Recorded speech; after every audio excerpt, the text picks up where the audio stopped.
Cyclists who kill or injure someone as a result of riding dangerously could be found guilty of new criminal offences and face harsher prison sentences under proposed changes to the law. Yes, in June 2022, 81-year-old Hilda Griffiths was knocked down by a cyclist who was travelling at 29 miles an hour in a 20-mile-an-hour zone while she was out walking her dog.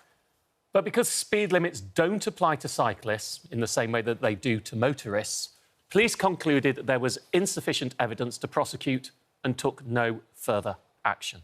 Well, with us now is Hilda's son, Gerard Griffiths, and alongside Gerard is campaigner Matt Briggs, who has been calling for changes like this in the law after his wife, Kim, was also killed by a cyclist in 2016.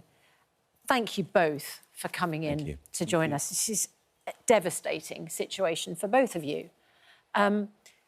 Gerard, your lovely mum, similar age actually to my mum, and I know that my mum finds it very nerve-wracking at the moment, being even on pavements, because she's in an area where cyclists feel forced to go onto the pavement, but with the increase in electric bikes, electric scooters, you can't hear them coming. Yeah.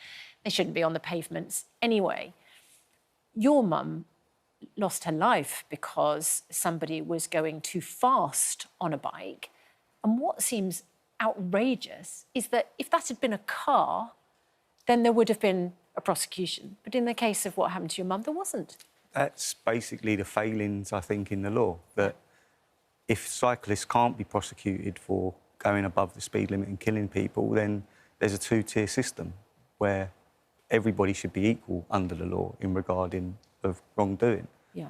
And the reason it wasn't, the CPS basically has to meet a full code, of which the second is it in the public interest, of which I believe it certainly was, and this is proof, I think. Yeah. But it didn't meet, because of the law failings, it didn't meet the code for the police to bring a prosecution. Matt? The cyclists, they were doing timed peloton-type laps around Regent's Park, which is a park in London, and it has a circular road, doesn't it? That's correct, yeah. Basically, they were riding in what is, you'd call it a pace line formation, which is in a line of four, where one at the front takes like the lead and then they pull off, go to the back. And that's for speed and for energy. Yeah.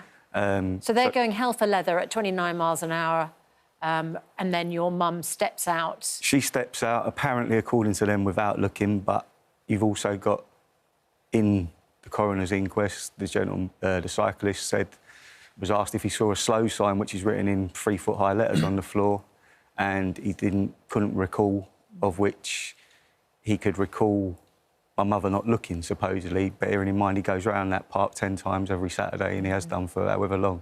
So whether she looked and he didn't see her look, but they were covering such a distance, they were covering between 11 and 13 metres per second.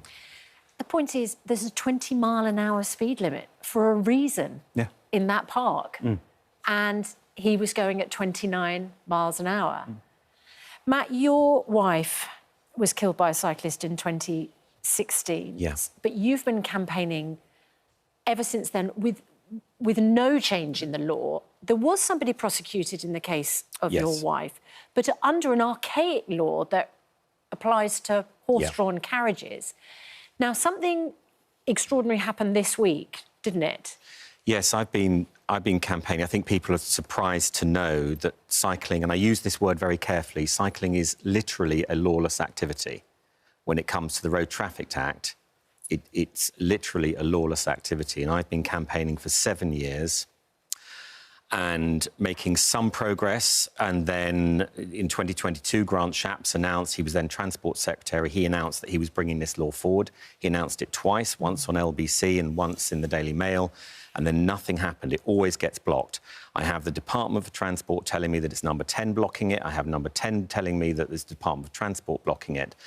But what's happened this week is Gerard's story and Gerard's mother's story has moved things along because it's such a powerful story. And On Monday, I did an interview with the Today programme, Radio 4, and Monday afternoon, I took a phone call from Sir Ian Duncan-Smith, who was very moved by this story and wanted to make a change. He, yesterday evening, has tabled an amendment to the Criminal Justice Bill, which would see the laws that I've been calling for included in the Criminal Justice Bill. Now, we're still a long way off, but it's now up for the government to either support this amendment or oppose it. And if they oppose it, explain why. Because I think I know why, but I want the government to come to the dispatch box and explain whether they're either going to support this or oppose it. Why do you think they may oppose it? My understanding from being at this for 7 years, the only conclusion I can come to is that the Department for Transport has been utterly captured by the cycling lobby. They are terrified of the cycling lobby and they have been cowed by the cycling lobby. That is the only conclusion I can come to. It's an utter shambles. And as I say, Department of Transport blaming Number 10, sources at Number 10 blaming the Department of Transport. It's enough. And of course, I mean, difficult as it is to say to both of you, we have seen improvements in cycling infrastructure. More people cycling is good for individuals, good for their health, good for the environment. What you're calling for is safe cycling. Yes, if I may come back on that point, because you're absolutely right. The more people are cycling, the better. But there's a concomitant increase in risk. When I started this campaign, I was told by the cycling lobby in TV studios like this is not the priority. We need more infrastructure. Well, I can tell you that since Kim's death and up till the end of this year, they will be spending £6 billion on cycling infrastructure. 6 billion. These are the government's own figures. And yet we still have no law that protects people like my wife, people like Gerard's mother, and it's not just us. Peter McCombie, Jim Blackwood, Mary Stone, Elizabeth Walker, I could go on. I was told in 2017 by a government minister who I won't name, we may have to wait for another Kim Briggs. Well, tragedies like what's happened to Gerard's mother keep coming, and yet still no law. No. Gerard, you were able to be with your mum, weren't you?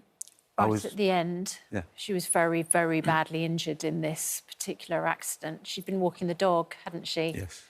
And the hospital kind enough to let you take the dog in. Yeah. And she did react slightly to him, but she said, that's my boy. But to me, I was never her son. I was everyone other than her son. Yeah, she didn't recognise you, but she could recognise the dog. She recognised the dog, But she, up until that moment, she stepped into the road to cross to the pedestrian. It's a refuge island. Refuge island.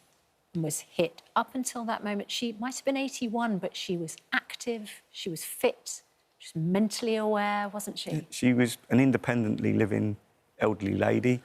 She had a little routine, her life, of going up the park with a dog. She had... her faith was immense to her. She was big in her church, even running the church shop every morning before church, before Mass, even up to the day before the actual collision happened.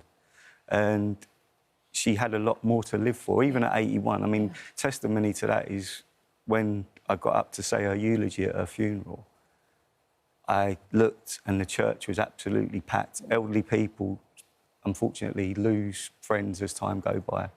And I think that's testimony to her popularity and the love that she sort of showed people. Was she aware of this risk beforehand? Had she spoken to you beforehand? Because if she goes in the park about cyclists and road, I don't know. Yeah, I mean, I don't know if I'm allowed to say it on TV, but it was quoted in the newspaper article that she did say to me when I was round at hers once that those bloody cyclists are getting worse, you know. So I've said it, sorry. Yeah. It's ironic, isn't it, in the circumstances. And Matt, your wife, young and, you know, had so many years ahead of her, was she also concerned about what was happening on the roads? I think anybody who, even 8 years ago, anybody who lives and works and enjoys central London has noticed an increase in the risk. And, you know, tragedies that befell Kim and Gerard's mother keep happening, and yet there is still no legislation to deal with this. Yeah. And for that legislation to be enforced, because the Department of Transport said dangerous cycling puts lives at risk and is completely unacceptable, and I think we all agree with that. They point out there are specific offences for dangerous cycling already, which would see offenders facing fines of up to £2,500 or up to 2 years imprisonment if they cause bodily harm to others. May I take that apart? Of course. I could write what the Department of Transport say in these circumstances. OK, the first part of that, they are summary-only offences. They can only be dealt with fines. The second part of that is the 1861 causing bodily harm, doesn't even mention death, by means of wanton and furious riding. It was a law designed for horse riders in the Victorian era and has to be cobbled together and used to prosecute these offences. And that's what the person who killed your wife, that's what they were prosecuted under, and you were the first to do that, weren't you? I don't know if I was the first, but yesterday morning, an extraordinary move yesterday morning, the judge from my wife's case, who is now retired, went on to Radio 4 to explain exactly why the law needs to be changed, because to use a Victorian law designed for horse riders is utterly shambolic and imperfect. Look, thank you both very much indeed. We all want there to be safe cycling. You know, cyclists are at risk, of course, as well. Yes. But we want pedestrians to be safe as well. Can I just add that we're all pedestrians, regardless of what you ride, drive. That's so everybody's a pedestrian. Yeah, that's true. And it affects everyone. I'm so sorry for the loss that you've both faced. you. Thank you for speaking out. Thank you for speaking so well. Thank you for having us. Thank you for your Thank time. you very much indeed.